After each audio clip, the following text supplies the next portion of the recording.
Okay, good morning again, physical science kids. This is part 2 of the section 3A informational video to try to help you a little bit understand some of the concepts. We are going to start with reviewing atomic number, which is right here.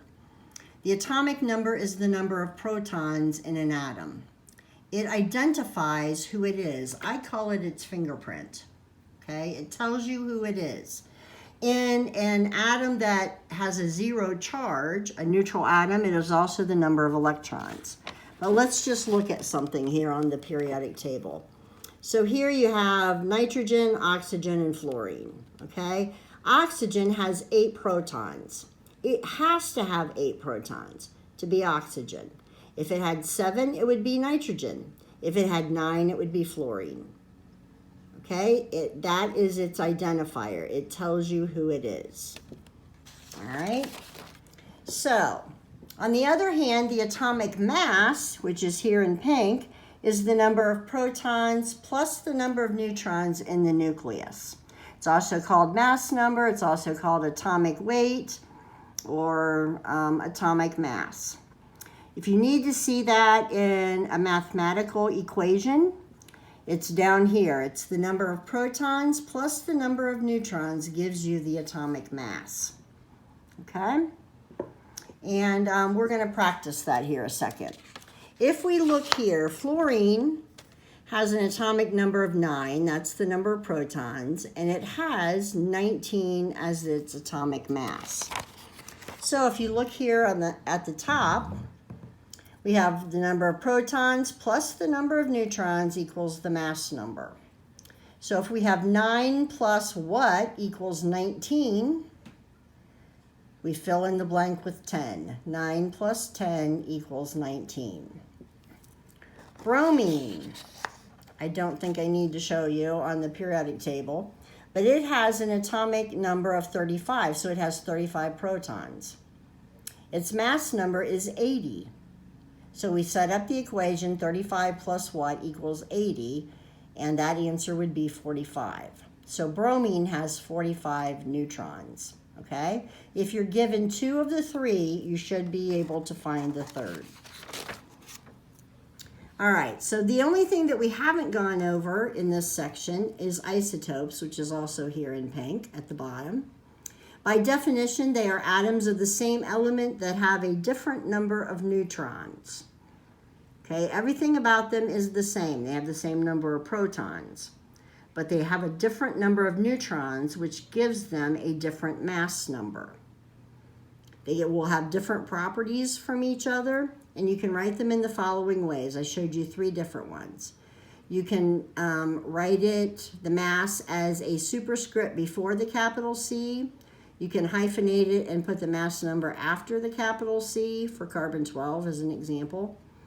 Or before it, you can do 12 as a superscript and 6, which is the atomic number, as a subscript. Okay? So an example is carbon 12 and carbon 14. Okay? They both have 6 protons or they wouldn't be carbon. But this one has a mass of 12, so that means it has 6 neutrons. This has a mass of 14, so that means it has 8 neutrons.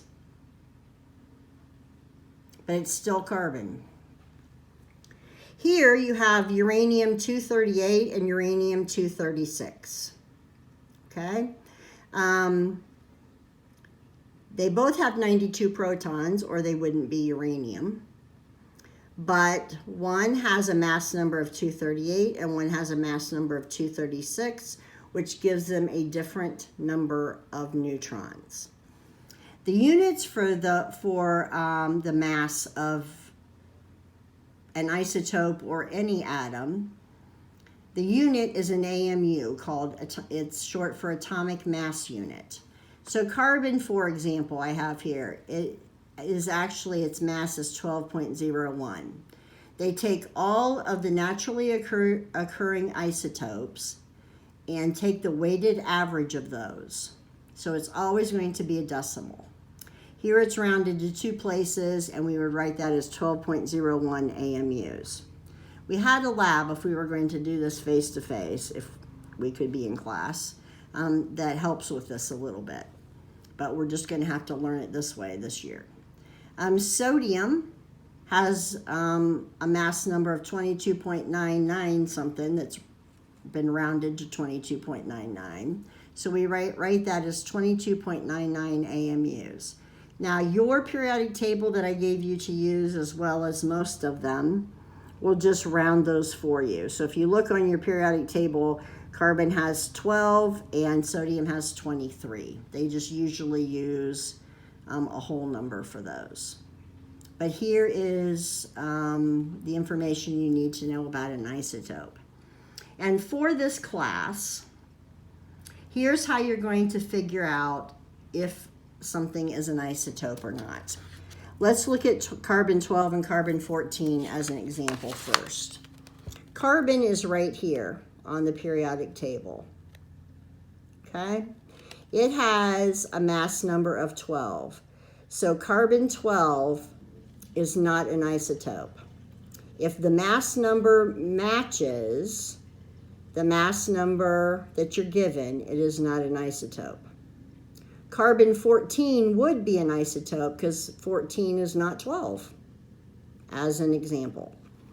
The other example we used earlier was uranium-236 and uranium-238. Oh, sorry. Got the trembles for some reason there. Uranium has a mass number of 238. So uranium-238 would not be the isotope. Uranium-236 would be, okay? The one that has, or the ones that have a different mass number than what's on the periodic table are the isotopes for our purposes, okay? The only other thing that I want to go over today is your basic atomic structure paper. So if you would get that out, I want to help you with number 2 through number 6. I am going to give you the answers to those. So the number of protons in one atom of an element determines the atom's atomic number. And the number of electrons determines the charge. Okay, we're going to get into that a little bit later more. But right now, our protons and electrons are going to equal each other. And so our atoms have no charge. Number 3, the atomic number tells you the number of protons in one atom of an element. It also tells you the number of electrons in a neutral atom of that element. The atomic number gives you the identity of an element as well as its location on the periodic table. No two different elements will have the same atomic number ever, okay? They just won't. That's number 3. Number 4, for right now, just write the words down, and I guess we'll deal with it possibly later. This was what we were going to do our lab over with isotopes. But number 4 is, the first blank, is the average atomic mass of an element is the average mass of an element's naturally occurring atoms or isotopes, taking into account the percent abundance of each of those. Okay, so those, there are those answers. Now I know that you can stop and start the video, so I'm going to go a little bit fast, but you can stop it and write these in if you need to. You also have them, well no, I guess you don't, but you can stop and start the video as you need to. Number 5, the mass number of an element is the total number of protons and neutrons in the nucleus of the atom. Mass number and nucleus is number 5. Number 6 says the mass number is used to calculate the number of neutrons and protons in the first blank in one atom of an element. In order to calculate the number of neutrons, you must subtract the atomic number from the mass number. Okay? So that one has 3 blanks: neutrons and protons, atomic number, and mass number.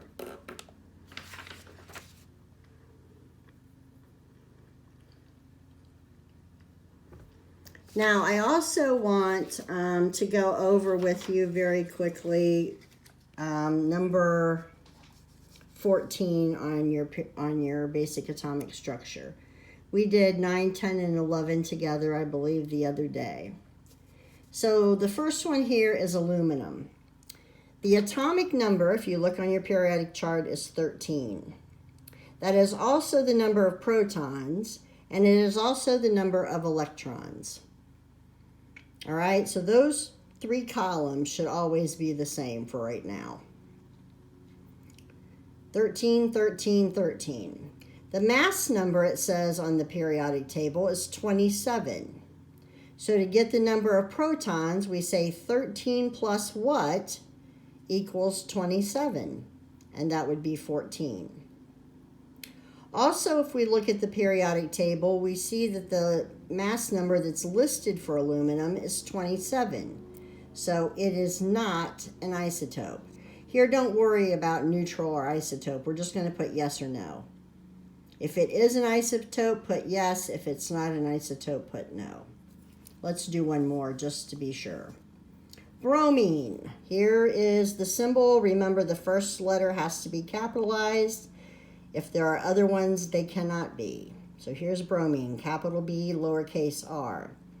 The atomic number is 35. That means the number of protons and the number of electrons also have to be 35. The mass number is 80.